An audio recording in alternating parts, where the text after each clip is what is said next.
Voilà. Hop. Est-ce que tout le monde voit bien mon écran que j'ai partagé?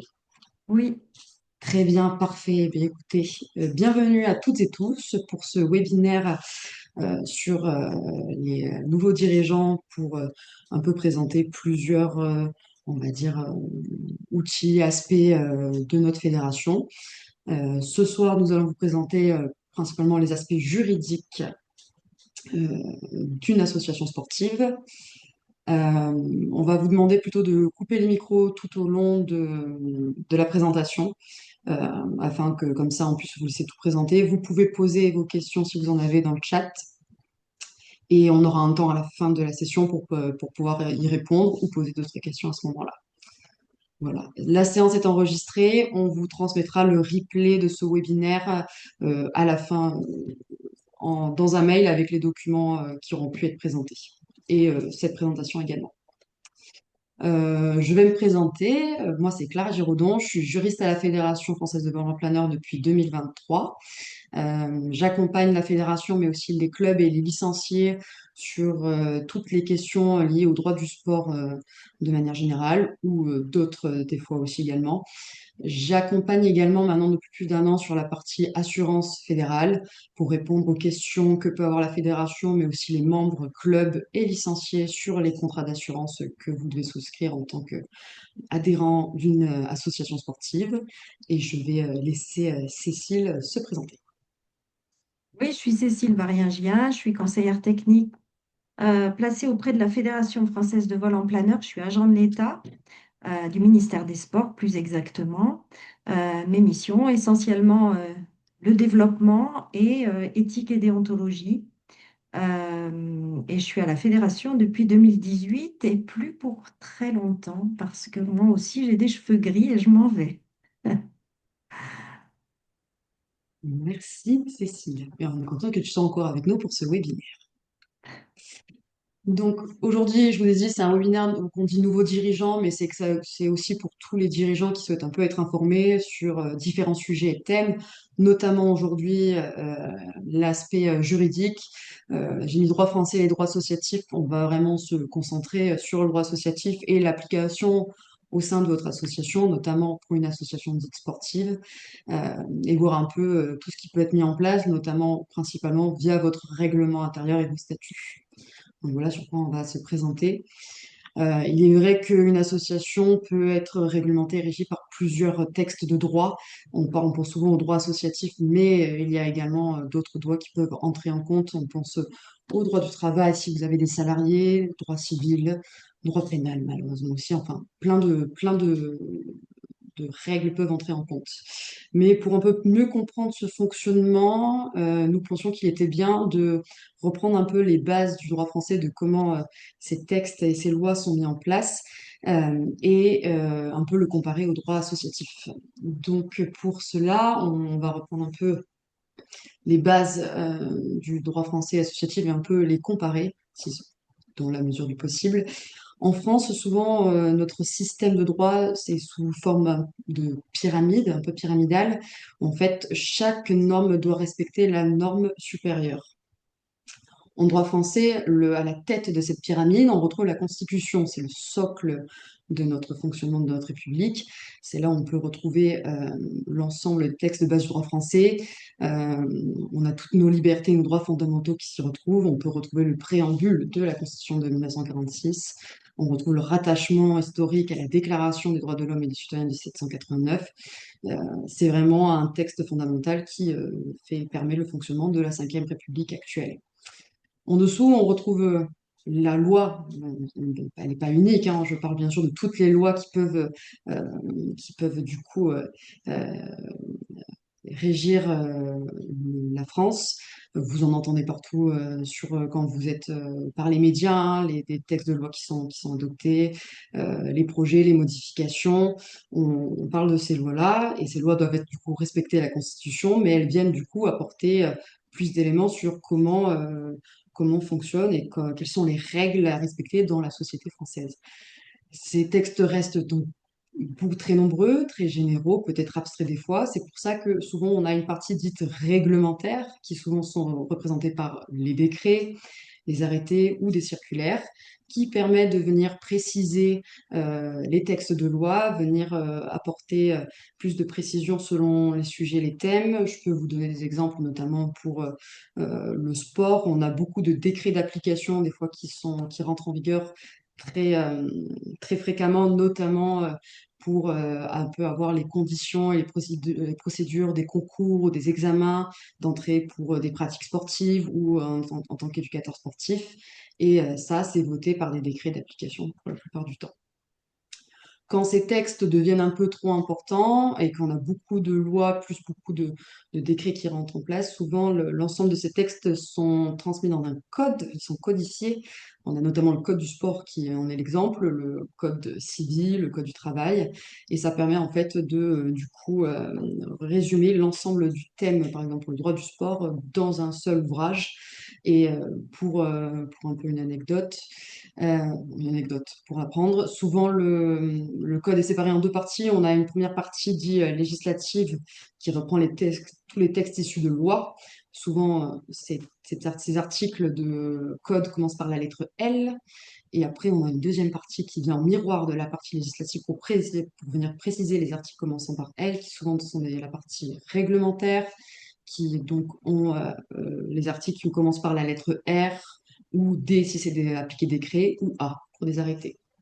En comparaison, on a le droit associatif. Si on pourrait dire que le socle, le haut de la pyramide du droit associatif, c'est la loi de juillet 1901 sur la liberté d'association.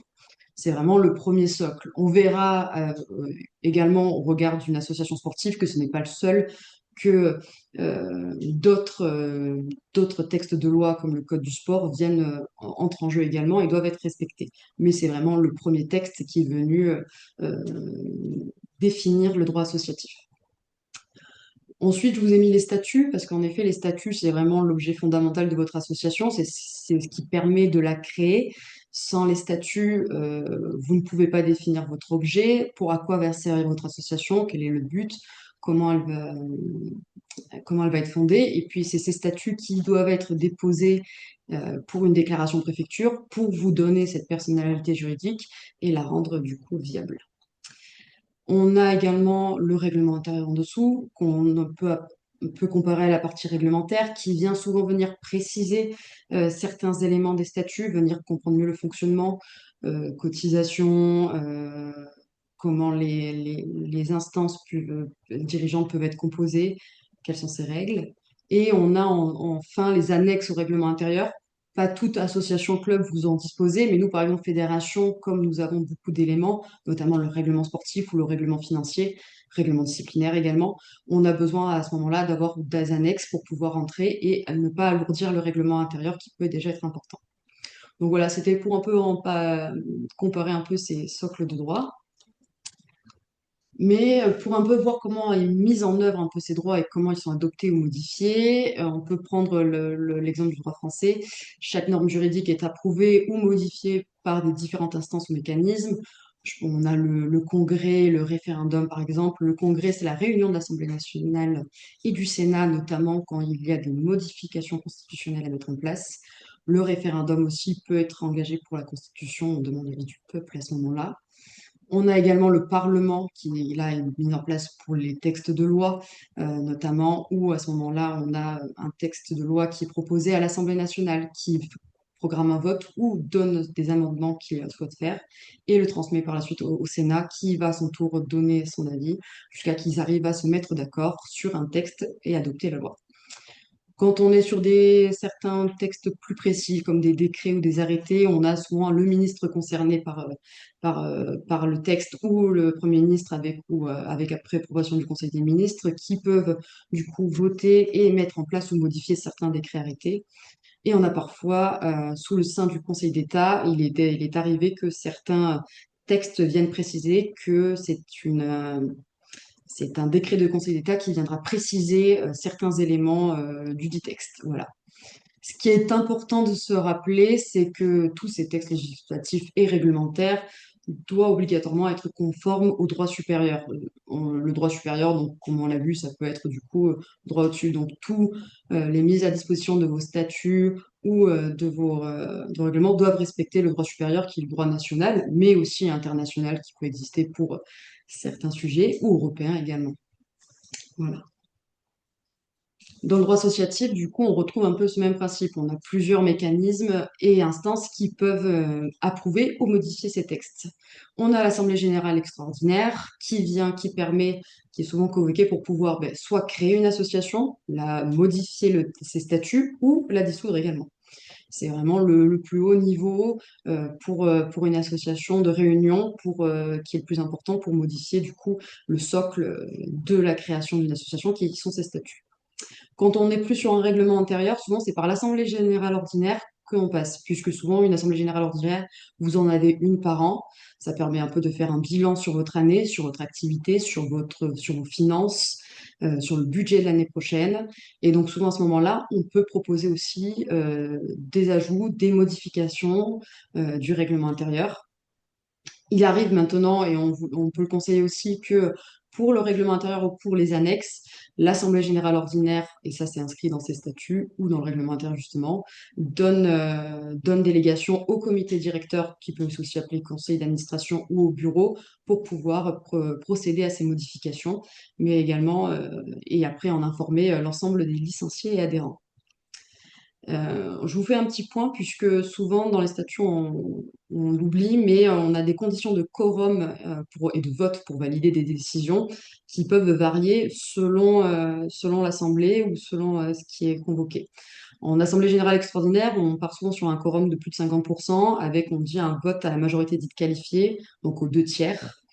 On demande quelque chose de plus strict pour une assemblée générale extraordinaire parce que le vote qui en découle reste important. On est sur quand même le vote de la structure de votre association, donc des statuts, et qui peut même mener du coup à la fin de l'association puisque ça peut aller à une dissolution. Pour l'assemblée générale ordinaire, on a un quorum de présence souvent de 33% généralement, avec un vote dit à la majorité dite simple. Les statuts et règlements intérieurs doivent également prévoir les conditions de publication. Les conditions de publication, c'est que toute modification que vous votez ou faites approuver par le comité ou par l'Assemblée générale ordinaire doit être mise à la portée de vos adhérents.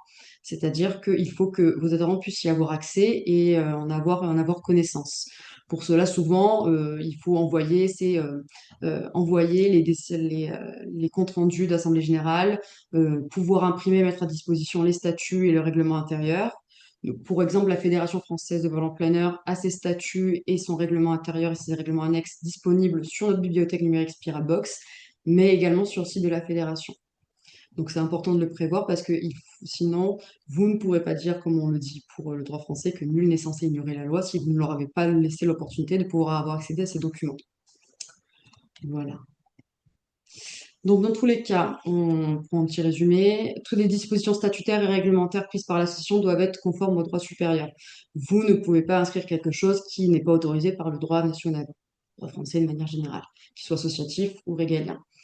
Et il faut penser notamment que nous, en tant qu'association sportive, vous êtes affilié à la Fédération française de handballeur. Cette affiliation, elle vient du fait que nous, en tant que fédération, nous disposons à la fois d'un agrément du ministère des Sports et de la Jeunesse et de la vie associative, également une délégation de ce même ministère et également d'un agrément du ministère de l'Environnement, où on peut retrouver du coup la Direction générale de l'aviation civile et qui découle en fait plein de contraintes et dispositions qui sont assez importantes. Nous allons nous concentrer principalement sur quand même la délégation du ministère des Sports. Et pour ça, c'est régi par le Code du sport. Et je vais laisser la parole à Cécile qui va vous présenter un peu ce que représente cette délégation au regard de la fédération, mais aussi au regard des clubs. Oui, alors en août 2021, il y a eu une loi qui a conforté le respect des principes de la République et qui a acté des évolutions dans la relation entre l'État et les fédérations sportives délégataires. Parce que l'État a confié des responsabilités nouvelles aux fédérations sportives délégataires, avec deux contreparties. En premier, des missions de service public. C'est par exemple tout ce qui concerne le développement de la pratique sportive ou l'éthique. Et puis le monopole pour l'organisation d'une discipline sportive. Ça veut dire que la Fédération française de vol en planeur étant délégataire est la seule à pouvoir créer une équipe de France donner de la visibilité de la France à l'international pour le vol en planeur. Elle est la seule à pouvoir organiser des championnats de France et à délivrer des titres de champion de France de vol en planeur, avec des moyens qui sont négociés chaque année, environ, vous le voyez, 1,3 million qui sont des fonds qui représentent des enveloppes, en fait. Donc, l'enveloppe du contrat de développement, c'est pas loin de 300 000 euros. L'enveloppe du contrat de haute performance, c'est-à-dire tous les projets qui concernent le sport de performance, mais aussi la détection, tous les stages qui ont lieu pour les équipes de France, que ce soit les équipes de France de vol en planeur ou les équipes de France de voltige également, puisque la fédération a la délégation sur 3 disciplines, le vol en planeur, la voltige en planeur et le e-planeur. Hein, la fédération de vol en planeur fait partie des 3 fédérations qui ont une délégation sur du e-sport, voilà, avec le cyclisme et le tennis de table. Parmi ces moyens qui sont négociés et apportés par l'État dans le cadre de ce contrat, euh, on a aussi des agents de l'État qui sont placés auprès de la fédération et puis, les crédits de l'Agence nationale du sport qui vont directement aux associations, mais qui sont gérés par la fédération, à hauteur de 265 000 euros. C'est ce qu'on appelle la campagne ANS qui se déroule entre février et avril pour vous et beaucoup plus longtemps pour nous en amont et en aval de cette campagne. Et enfin, on a un soutien de l'État au travers des 30 contrats de service civique qui nous sont attribués chaque année sur la base d'une négociation annuelle également au regard du nombre de mois que l'Agence nationale du sport nous octroie pour mettre à votre disposition des jeunes en service civique. Tu peux passer. On a un contrat de délégation donc, qui engage la fédération par une stratégie nationale en 6 points. Donc, vous avez les 6 points là, le respect des valeurs de la République, la protection de l'intégrité physique et morale des personnes, et en particulier des mineurs, on en reparlera, la préservation de l'éthique et de l'équité des compétitions sportives, la prise en compte de tous les acteurs représentatifs, notamment les sportifs et les entraîneurs, dans les disciplines déléguées, le développement durable, et puis la bonne gouvernance de la fédération et de ses organismes régionaux et départementaux. C'est pour ça aussi que Clara accompagne également tout organisme ou licencié qui a besoin d'informations juridiques de façon à rester dans les règles.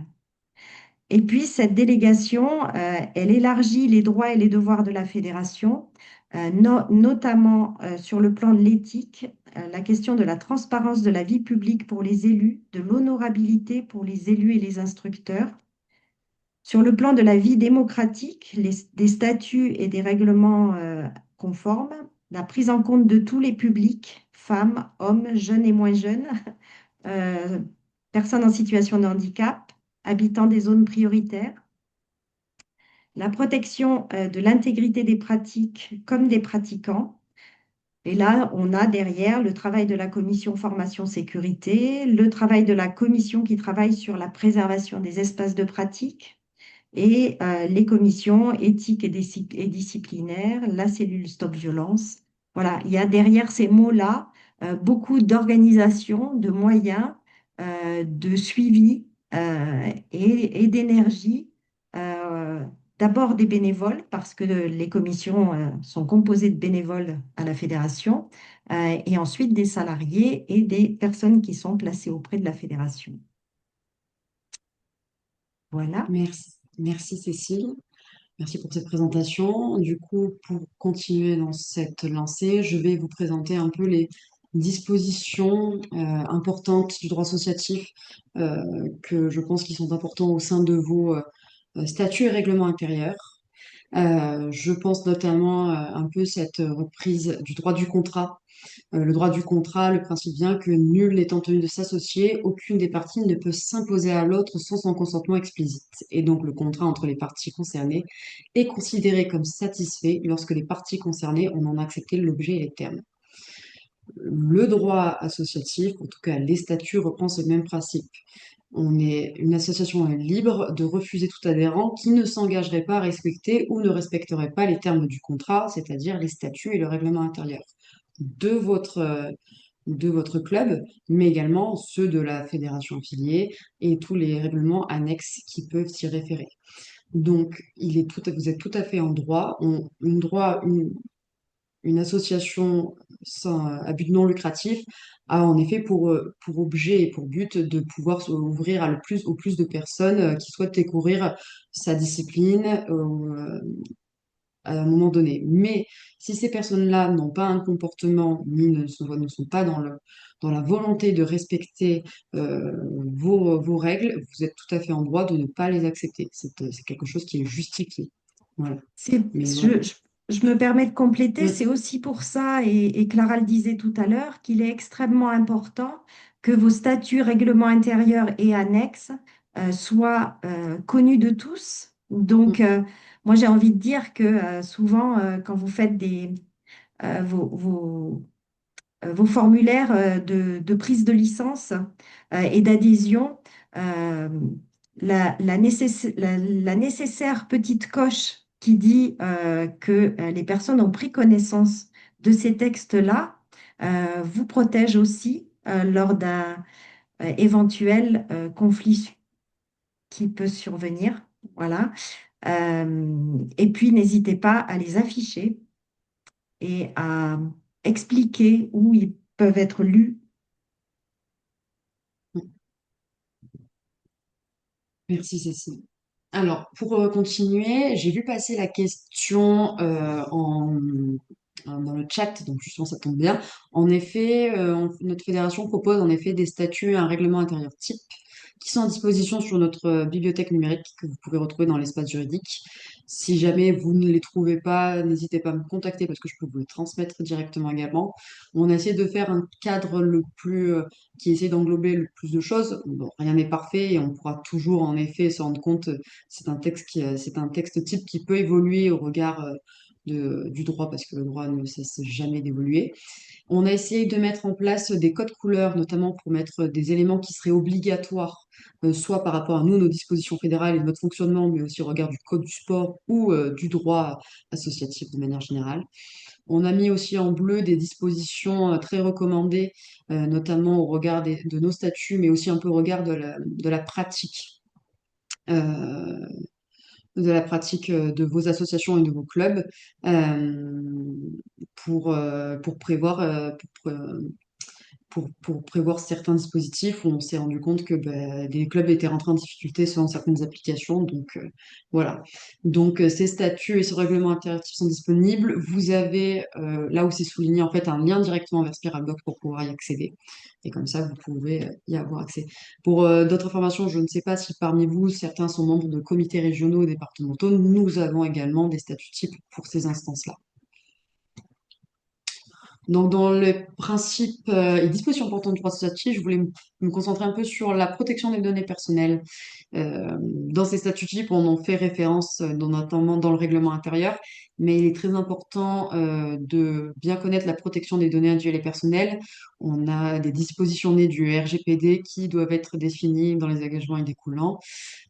C'est par rapport à la protection des données personnelles, on est dans le monde du numérique, c'est acté, et toutes les données doivent être protégées pour pas que ça puisse se retourner contre vous. On a plusieurs bons réflexes à avoir pour éviter d'avoir des soucis d'être piraté, puisque de plus en plus de personnes maintenant se retrouvent, soit par ces réseaux sociaux, soit par d'autres points, se retrouvent piratées et ne plus avoir accès à rien. Et là, au regard de vos fonctions de dirigeant, il y a quand même une importance à protéger les données de vos licenciés.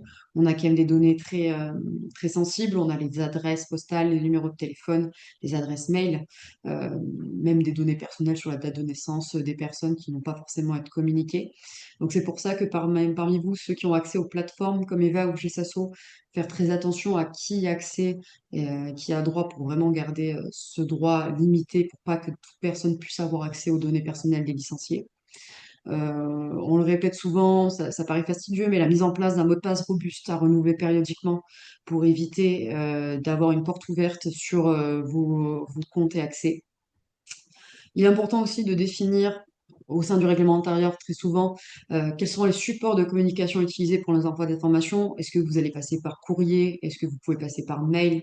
Comme ça, les membres sont au courant et ne peuvent pas dire que refusent telle manière d'envoi pour des convocations alors que ça a été précisé dans les statuts qu'ils ont décidé d'accepter. Notamment, je pense aux convocations aux assemblées générales qui sont très importantes. Et pour toute communication, je pense pour des événements dans vos clubs, pour des newsletters un peu sur les prochains événements qui vont avoir lieu par exemple dans l'été, euh, il faut que vous puissiez donner la possibilité à la personne de se désinscrire de ses envois. Elle a le droit de, par contre, de refuser à un moment donné de ne plus les recevoir. Ça fait partie du droit de rétractation, donc ça, vous devez lui accorder malgré tout. Et j'ajoute un petit élément qui, depuis ces dernières années, est vraiment dans un développement important. Je pense à l'intelligence artificielle et notre très grand ami ChatGPT. Je sais que bon, beaucoup de clubs l'utilisent maintenant à beaucoup d'égards parce qu'en effet, c'est pratique, hein. Il a plusieurs outils peuvent être utilisés, notamment pour reformuler des textes, avoir un avis sur une question qui peut être juridique ou autre. Mais je dois vous alerter parce que déjà, les données que vous transmettez, l'intelligence artificielle garde tout en mémoire. Malgré que vous n'ayez pas de compte sur cette intelligence artificielle, elle garde tout. Donc, si vous voulez un avis sur un texte que vous avez rédigé avec des données sensibles, pensez à les anonymiser. Il ne faut pas mettre de nom, il ne faut pas mettre de nom d'instance non plus, parce que c'est des sujets quand même des fois qui peuvent être très sensibles et qui n'ont pas à être mis dans de tels dispositifs. Également sur le côté juridique, attention, les plateformes comme ChatGPT ne sont pas très justes et vont souvent aller dans le sens que vous souhaitez avoir comme réponse. Le ChatGPT, par exemple, invente des décisions de justice. Donc, il ne faut pas s'y fier. C'est assez important. Et pour la petite anecdote, on m'a déjà transmis en effet que aux États-Unis, un avocat s'était fait rattraper pour avoir utilisé ChatGPT à tort et du coup avait mis des mauvaises informations dans son document, notamment des décisions ou des textes qui n'existaient tout simplement pas. Donc faites très attention à l'intelligence artificielle. Je sais que des plateformes juridiques vraiment acquises essayent de développer une IA, mais on n'en est qu'au début, donc très, euh, il faut rester très attentif à cette intelligence artificielle. L'autre disposition que je voulais parler, c'est les compositions des instances dirigeantes, bureaux, comités de directeurs ou conseils d'administration, notamment sur le fait que qui peut être éligible à ces comités, ces instances dirigeantes. Dans nos statuts types et règlements intérieurs types, souvent on propose que le comité directeur, qui est le plus large, soit accessible pour les personnes de 16 ans. Euh, Excusez-moi, il y a une personne en attente, je vais l'accepter. Voilà. Pour les personnes à partir de 16 ans, on peut mettre des conditions d'ancienneté, c'est tout à fait acceptable puisque on propose nous souvent un exemple type, mais vous pouvez tout à fait modifier comme vous l'entendez. On peut avoir un an d'ancienneté pour entrer dans un comité directeur. Pour le bureau, souvent, nous, on considère qu'il faut être un peu plus strict. On demande que seules les personnes majeures de 18 ans puissent pouvoir intégrer le bureau et être éligibles, notamment parce que certaines fonctions du bureau, comme président, secrétaire ou trésorier, sont des actions qui nécessitent à ce moment-là d'avoir la majorité et donc ne peuvent pas forcément être suivies par des par des mineurs, on va dire, à partir de 16 ans. Voilà. Pour les clubs, souvent, on demande que les instances dirigeantes représentent un peu la proportion que vous avez de vos membres à l'Assemblée générale. Souvent, c'est pour le principe des règles de parité, et notamment pour nous, d'avoir de plus en plus de femmes présentes au sein des clubs et qui ont des postes de dirigeants. On a des dispositions du Code du sport qui sont prévues. et notamment une qui touche principalement nous, notre fédération. Depuis le 1er janvier, suite à une loi de mars 2022, on a un article du Code du sport que vous voyez à l'écran, L131-8, qui est venu imposer la parité stricte dans les instances dirigeantes fédérales. Strict, ça veut dire que l'écart entre le nombre d'hommes et de femmes ne peut être supérieur à 1. Donc actuellement, nos instances dirigeantes, nous sommes pas à égalité puisque nous sommes impairs, mais nous n'avons qu'un seul homme supplémentaire par rapport aux femmes. Et la grande importance à partir du 1er janvier 2028, c'est que cette même contrainte sera imposée aux instances dirigeantes des comités régionaux. Donc c'est vrai que c'est quelque chose qui peut paraître très lourd et un peu impressionnant, mais on est là et ça fait partie un peu de tous les dispositifs mis par la délégation pour la fédération dans le développement pour permettre aux femmes d'être de plus en plus présentes au sein des instances dirigeantes des entités de la fédération, donc que ce soit la fédération, les clubs et les comités régionaux. Et on a une volonté en 2026 pour préparer tout ça, d'aider les comités régionaux à lancer ces démarches, notamment dans leur statut et leur règlement intérieur, puisqu'il va y avoir des modifications à faire.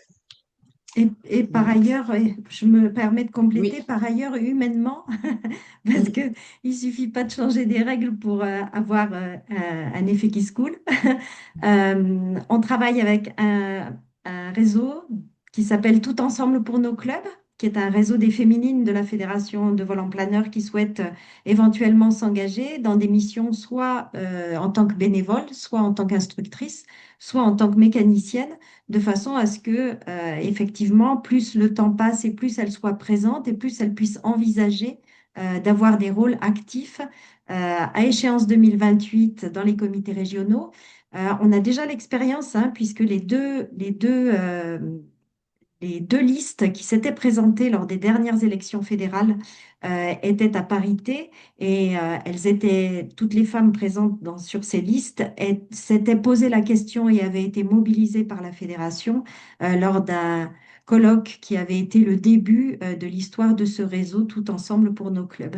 Donc, n'hésitez pas à indiquer aux femmes présentes dans vos clubs et dans vos environnements, mais je le dis aussi à celles qui sont présentes là, qu'il suffit de contacter Pauline pour faire partie de ce réseau tout ensemble ou de m'écrire à moi, peu importe.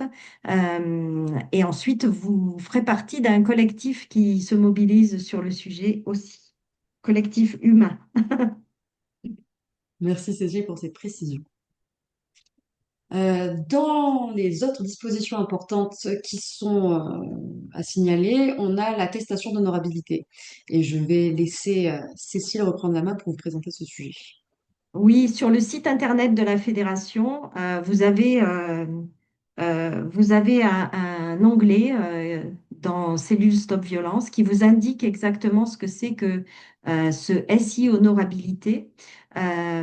C'est en fait un système qui nous permet de vérifier l'honorabilité des dirigeants encadrants ou éducateurs sportifs, donc nos FI, et aussi tous nos élus pour savoir s'ils n'ont pas d'inscription au FIGES. Le FIGES, c'est le fichier. euh, Jean-François, peut-être peux-tu m'aider? Le fichier des auteurs d'infractions sexuelles. Voilà. Oui, ça y est, bah, t'as la réponse avant que je trouve le micro. Donc voilà, c'est ça. Merci à toi d'être là. Et donc, ce sont des dispositions qui sont dans le Code du sport et qui visent à assurer la protection des licenciés. Euh, Par ailleurs, il y a un nouveau texte qui vient de sortir là en mai 2025 qui impose aux clubs d'afficher des signalétiques dont on vous a mis ici le kit de communication, on vous a mis un lien. Donc, d'afficher des éléments qui prouvent que au sein de votre association, pour répondre à cette protection des licenciés, vous donnez à voir ces affiches qui permettent d'alerter pour protéger. Voilà, on avait déjà fait hein, des affiches au sein de la fédération. Vous avez dû les voir. Ici, on se respecte et on vole. Ce sont des grandes affiches rouges. On en a encore hein, au sein de la fédération. Elles sont gratuites, donc n'hésitez pas n'hésitez pas à solliciter la boutique qui est aussi sur le site internet où vous pouvez avoir des affichages gratuits. Il y a une question de Philippe qui me demande de redonner le nom de l'association. C'est pas une association, c'est juste un réseau qui s'appelle Tout Ensemble pour nos clubs et il est géré par nous-mêmes. La communication se fait sur WhatsApp et les unes et les autres évoquent leurs aventures au sein de la fédération.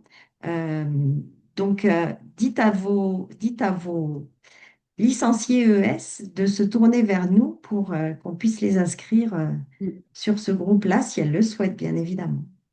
Vous avez reçu le lien de ce webinaire Zoom par un mail qui vous a été attribué par Pauline Granier.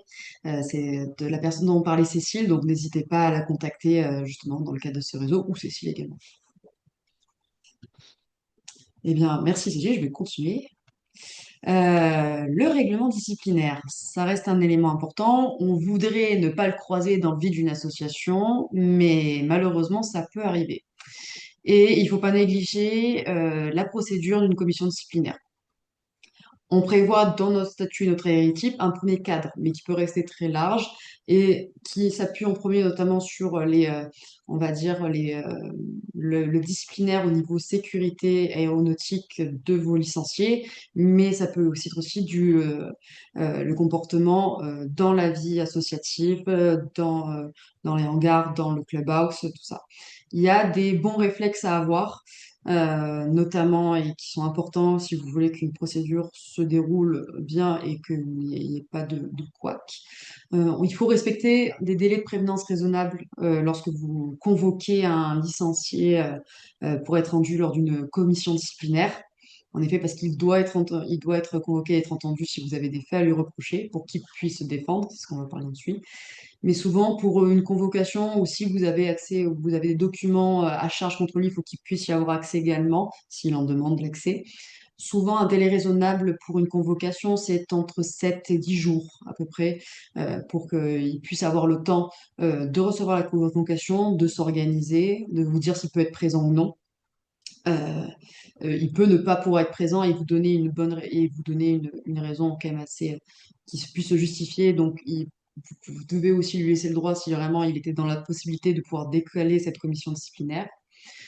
Donc, respecter le principe du contradictoire, c'est-à-dire avoir le droit le droit de se défendre, donc le droit d'être entendu sur les faits qui lui sont reprochés, le droit aussi d'être assisté lors de l'entretien. Il peut être assisté par une personne qu'importe ses qualités, l'important c'est de pouvoir être présenté et donc de pouvoir être entendu.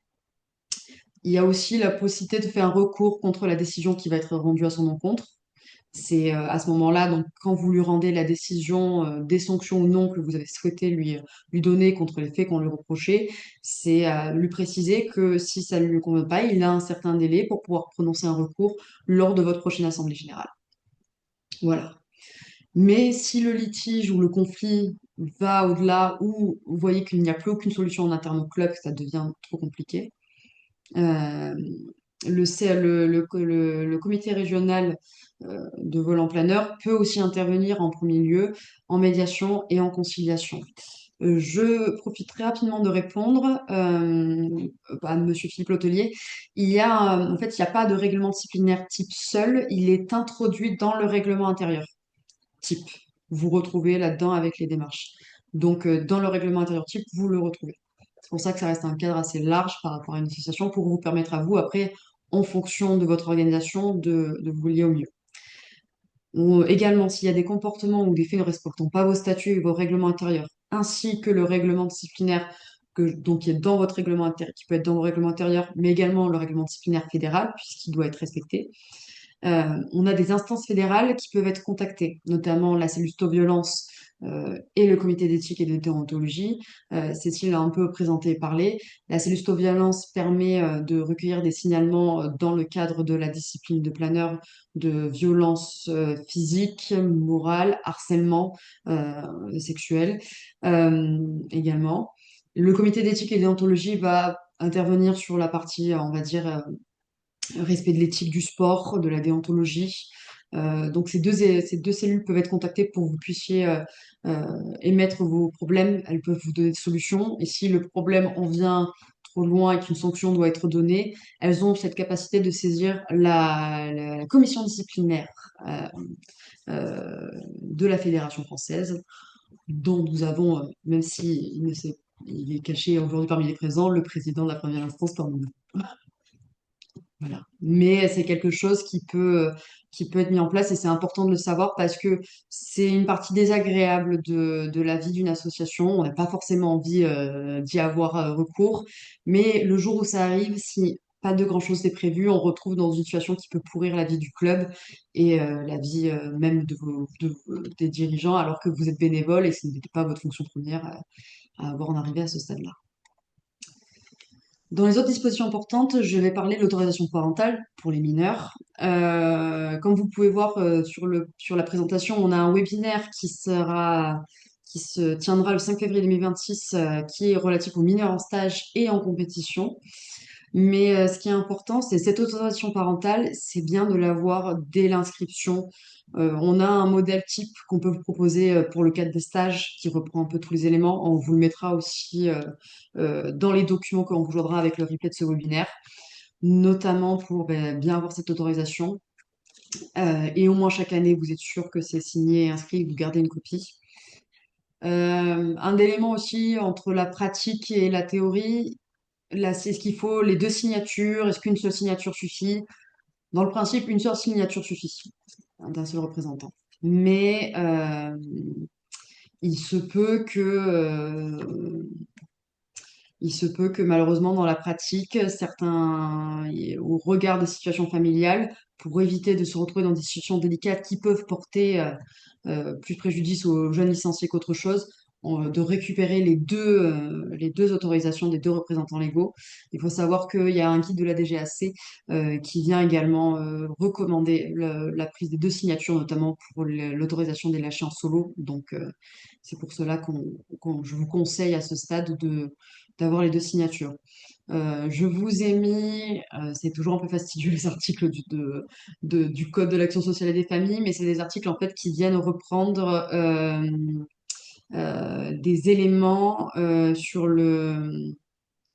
l'organisation des stages que vous pouvez faire dans vos clubs si vous hébergez plusieurs mineurs, sur des déclarations à faire, sur des mesures de sécurité et d'hygiène à avoir, et également sur les encadrements, sur le nombre d'éducateurs sportifs ou d'encadrants à être présents dans le club au moment de ce stage. Voilà, mais le webinaire viendra sur les mineurs en stage sportif et en compétition, viendra préciser un peu plus ces points-là. Avant, Je... avant, Oui, ouais, peut-être pour revenir à chouïa en arrière, on a une question de Frédéric qui demande qui est membre de droit dans une commission disciplinaire et quand définit-on les membres? Peut-être qu'on peut donner la voix à Jean-François. Donc la Oui, question ça y était est, qui j'ai le est... son. J'ai le son, Ouais, pardon. je répète la question, qui est Oui. membre de droit dans une commission disciplinaire et quand définit-on les membres? Au niveau de la commission disciplinaire de la fédération, eh bien, il y a eu un choix qui a été fait par le comité directeur en, je crois, décembre ou janvier, je ne sais plus, de cette année c'est ça. 2025. Et puis, une désignation qui s'est faite sur la base du volontariat et avec, bien entendu, de la part du comité directeur, le souci de bénéficier des compétences de chacun. Voilà, ça c'est au niveau fédération, au niveau national. Après, je ne sais pas si la question porte sur au sein des clubs, peut-être. Non, Oui, c'est je plus pense, oui. ça.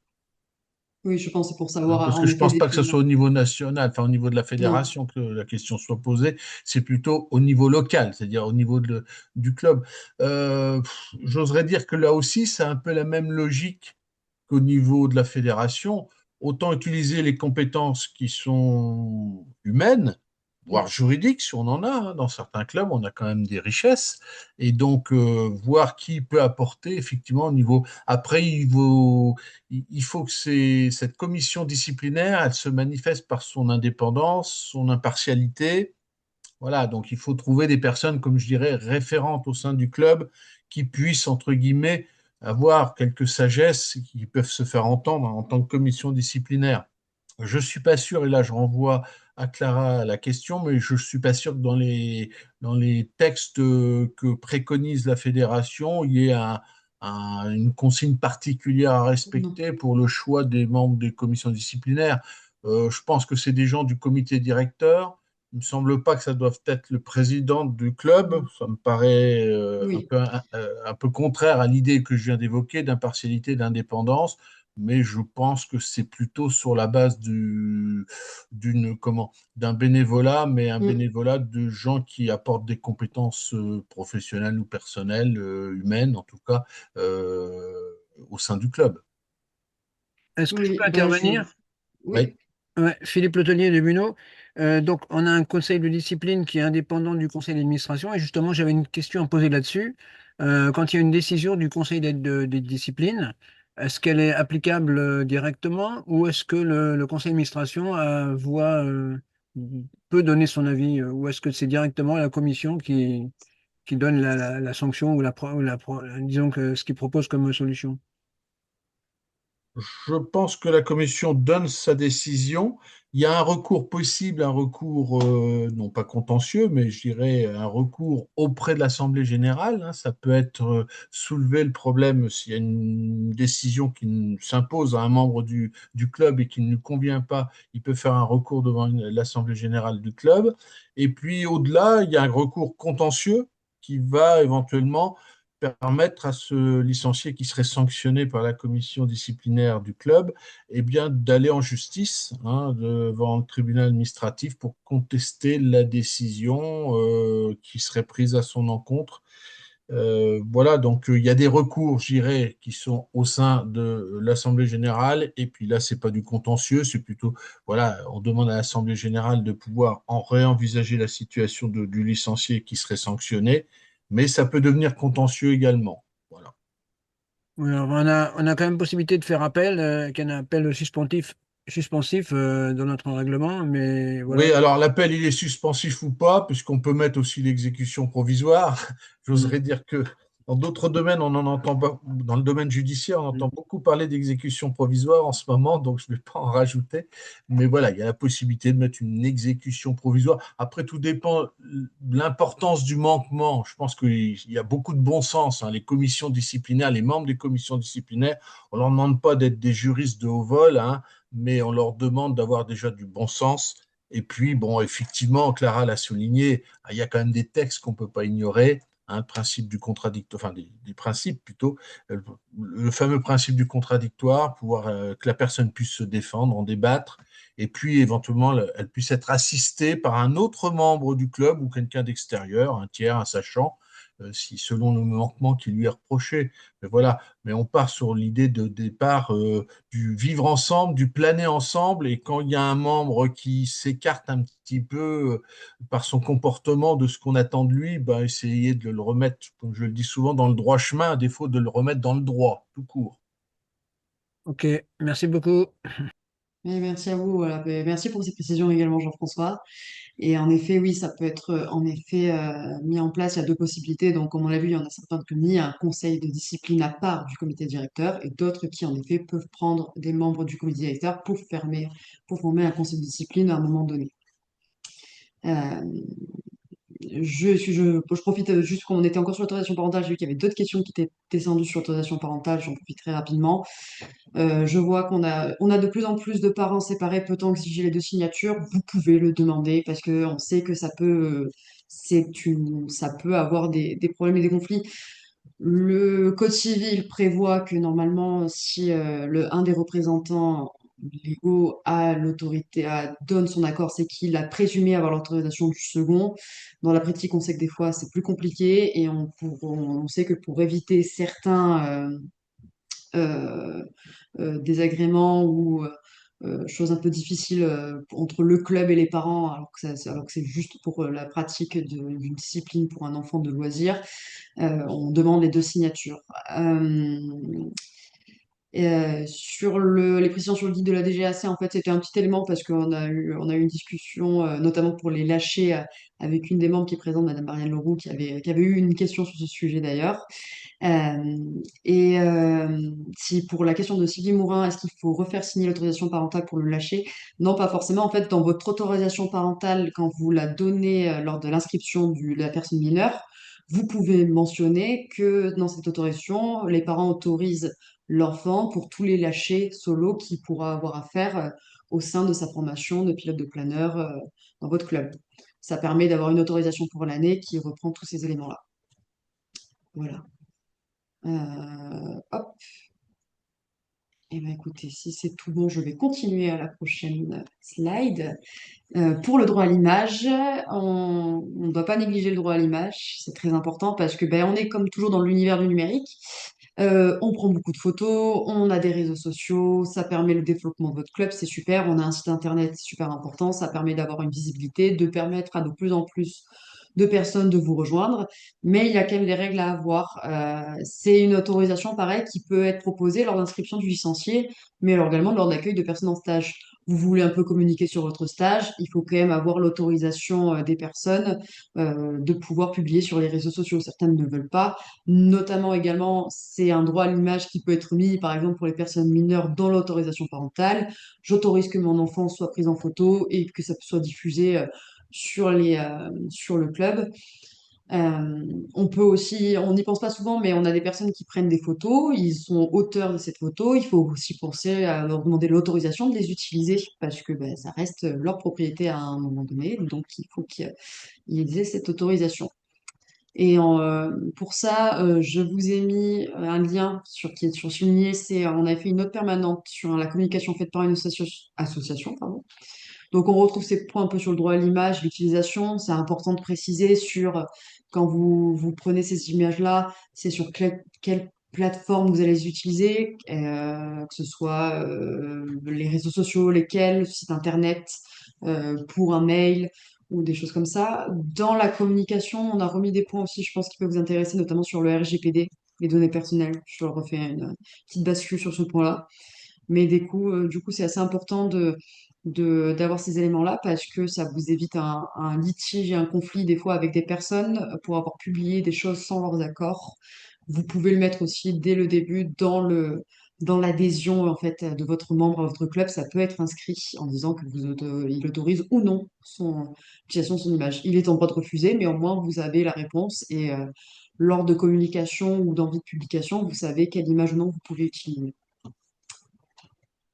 Je vais terminer par les assurances, parce que c'est un sujet aussi que je traite également dans mes fonctions. Comme vous voyez tout en bas, il y a un webinaire relatif aux assurances applicables dans les clubs de planeurs, parce qu'elles sont nombreuses et donc c'est important un peu de les présenter, qui va se tenir le 15 janvier 2026. Je pense qu'il sera intéressant parce que pas mal de choses sont mises en place et sont modifiées. Toutes fédérations, associations sportives ont des obligations en termes d'assurance. La plupart des adhérents ou des licenciés sportifs doivent avoir des assurances, notamment ce qu'on appelle une assurance RC, responsabilité civile au regard des tiers. La Fédération française de voloplaneur propose à ce titre des contrats collectifs d'assurance. En fait, on fonctionne lors de nos Olympiades, là donc de 2024 à 2028. On a fait un appel à concurrence avec un cahier des charges pour pouvoir avoir des contrats collectifs d'assurance et pour pouvoir du coup les proposer à l'ensemble de nos entités et de nos licenciés. Voilà. Les obligations d'assurance, elles sont indiquées au sein du code du sport. Vous avez sur le surligné au sein du code du sport les articles. Certains ne vous concernent moins puisqu'on est sur les obligations d'assurance, notamment pour les sportifs de haut niveau qui sont vraiment propres à la fédération. Mais certains sont propres aussi aux associations sportives et c'est important.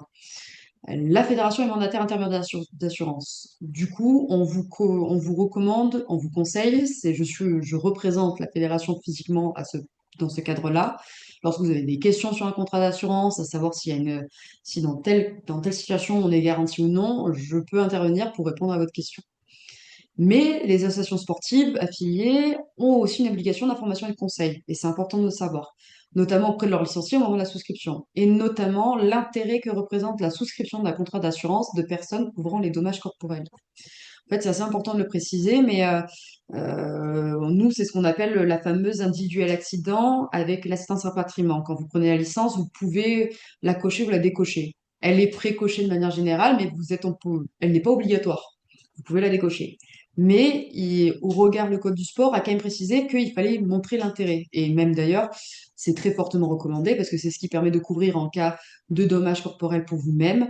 Et également, ça permet d'avoir des solutions, notamment l'assistance rapatriement, de plein de choses. Donc, ces éléments-là, ils sont importants, mais comment le prouver que vous avez notamment apporté cette information et ce conseil? Et ben, dans les attestations de licence, quand vous les avez, la première page, vous avez le rappel de la personne de sa licence et il y a un récapitulatif de l'ensemble de ce que la personne a souscrit, sa licence et ses assurances. Et à ce moment-là, on a quand même la signature de licencié. Donc, je vous conseille très fortement pour le moment, parce que beaucoup de clubs ne le font pas forcément, c'est de imprimer cette licence en 2 exemplaires, que le licencié la signe et que vous gardiez une copie pour l'année en cours. Parce que ça vous permet d'avoir une preuve que le licencié a accepté l'ensemble des assurances. Également, il faut que ces assurances soient à disposition, ces documents d'assurance. Tous ces documents, la fédération les met à disposition sur Spiralbox également. Je vous le présenterai un peu plus en détail lors du webinaire, mais ils sont présents. Également, au 1er octobre, quand on recommence la saison pour vos clubs, on vous envoie par une newsletter un gros dossier, souvent qui semble important, mais avec tous les documents justement qui viennent un peu décrire toutes les assurances. Et on avait mis exprès avec écrit à imprimer et afficher pour permettre que vous puissiez les imprimer dans vos clubs et les afficher, comme les statuts et le règlement intérieur, les personnes y ont accès. Voilà, donc c'était le dernier élément sur lequel je voulais appuyer. Et Je du coup, vais, je maintenant, vais, je vais peut-être ajouter un élément oui, qu'on n'a pas eu l'idée de rajouter dans notre présentation. Il y a une autre obligation d'affichage en matière d'assurance, c'est le Code du sport qui l'impose. Vous avez obligation d'affichage de votre assurance et des copies de diplômes ou de cartes professionnelles tout de à fait. vos professionnels. Voire même, moi je vous conseille d'y mettre aussi les copies de vos enfin, des licences FI de vos instructeurs actifs. Merci Cécile pour cette précision. Je peux même ajouter que l'article que je vous ai cité un peu sur l'intérêt de la souscription d'une assurance couvrant les dommages corporels, il est également noté que, et ça c'est inscrit dans l'attestation de licence dans un petit encadré rouge en bas, que tous licenciés de la fédération et des clubs peuvent avoir des garanties liées pour l'assistance psychologique liée aux violences physiques et sexuelles. Et morales d'ailleurs aussi également. Voilà. Mais ça fait partie des éléments aussi à informer. Mais c'est pour ça qu'on a préparé cette attestation de licence. Comme ça, toutes les informations sont inscrites dessus. Et ça permet au licencié du coup d'en prendre connaissance à la lecture au moment où il a souscrit et il a signé. Voilà, donc si vous avez des questions, n'hésitez pas, nous avons un temps pour ça, je vous en prie. Philippe Leveillé, j'ai une petite question concernant les statuts types et Oui. réglementaires types. J'ai pas trouvé dans Spiralbox pour le comité départemental. Ah, c'est possible c'est possible qu'il n'y soit pas, mais à ce moment-là, si vous le souhaitez, je peux vous le transmettre par mail. Oui, ce serait gentil. Merci beaucoup. Pas de souci, je le note. Le Spiral Box a été mis assez récemment, donc on s'excuse des fois, il y a encore des petits couacs dans l'ajout des documents, mais on les a et n'hésitez pas à ce moment-là à venir nous voir pour nous contacter afin qu'on puisse vous donner accès à ces documents. Ouais. Une autre petite J'avais une question. question. Ah, Ah, pardon. Je termine et puis après je coupe mon micro. Dans Spiralbox, on voit bien les différentes commissions, mais il n'y a pas de contact. Si on veut contacter quelqu'un de la commission en question, j'ai pas trouvé alors, moyen de trouver un mail ou un oui, sur le téléphone. site internet de la fédération, alors si vous voulez, attendez, je vais peut-être vous le montrer. Je vais arrêter le partage, excusez-moi 5 secondes, comme ça je vais peut-être pouvoir vous le montrer, si vous me le permettez. Hop, hop. Je vais aller sur le site de la fédération. En fait, on a une présentation de l'ensemble des commissions et également des administrateurs. Hop, je vais repartager mon écran. Hop, partager. J'espère que vous voyez tous bien, si c'est bon pour vous. Oui, Oui, c'est bon. Parfait. Donc, dans la fédération, on a les instances dirigeantes et les permanents. Dans les instances dirigeantes, excusez-moi, le site est un peu long. On peut retrouver du coup le bureau directeur, nos élus représentants et les différentes commissions. Et vous avez à chaque fois une adresse générique que vous pouvez retrouver là-dessus, donc pour pouvoir contacter et entrer en contact avec chaque commission. Ok, très bien. Merci Voilà. beaucoup. Et pour information, du coup, je me permets du coup de la présentation. Vous pouvez retrouver les permanents, les salariés de la fédération dans les permanents. Si vous avez besoin du coup de pouvoir avoir une question, vous pouvez cliquer sur la personne. Je vais prendre au hasard moi-même et avoir du coup ainsi les noms, prénoms de la personne, les numéros de téléphone et les adresses mail pour pouvoir entrer en contact. Voilà. Donc, si vous avez besoin, n'hésitez pas. Je crois que Monsieur Benoît lui avait une question également. Oui, alors en fait c'était pour l'emport passager et l'assurance, mais je crois que je vais me la garder pour le 15 janvier. Pas de souci. Je pense que ça fait, en effet, je sais parce qu'en effet, c'est assez important. C'est des questions qui reviennent un peu avec les dernières informations qu'on a pu vous donner, notamment sur les vols d'initiation. Donc, n'hésitez pas. Et même si vous souhaitez une réponse à un moment donné, je suis disponible aussi par téléphone si vous souhaitez. Ça peut attendre le 15 janvier sans problème. Très bien.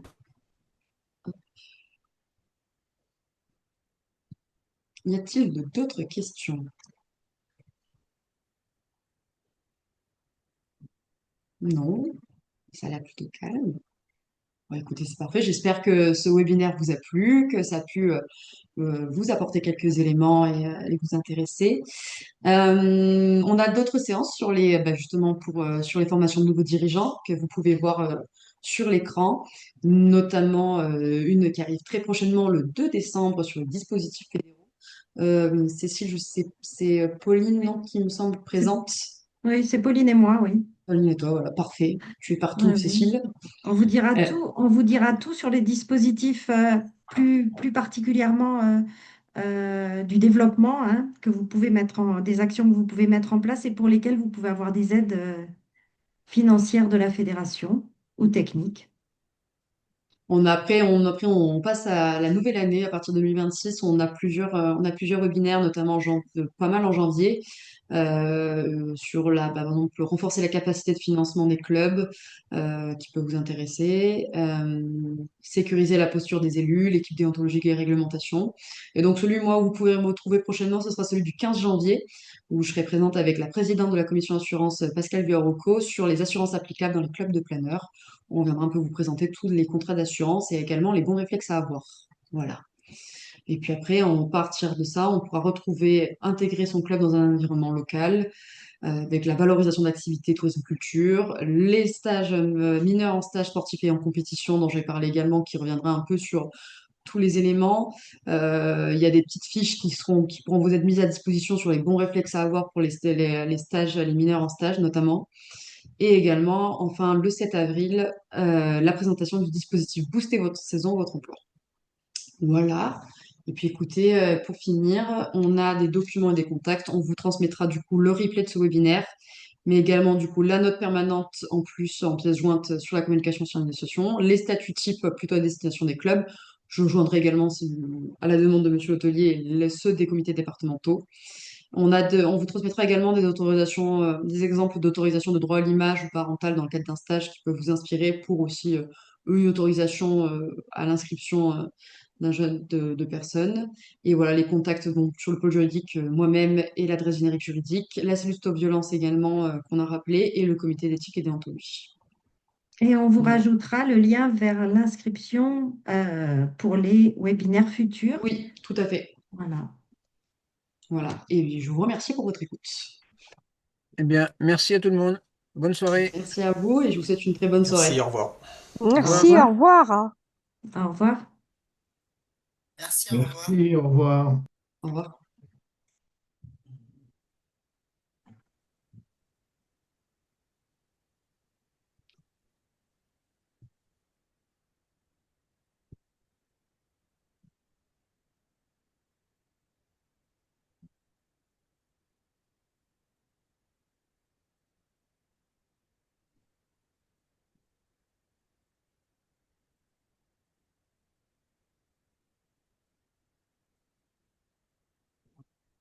C'est toi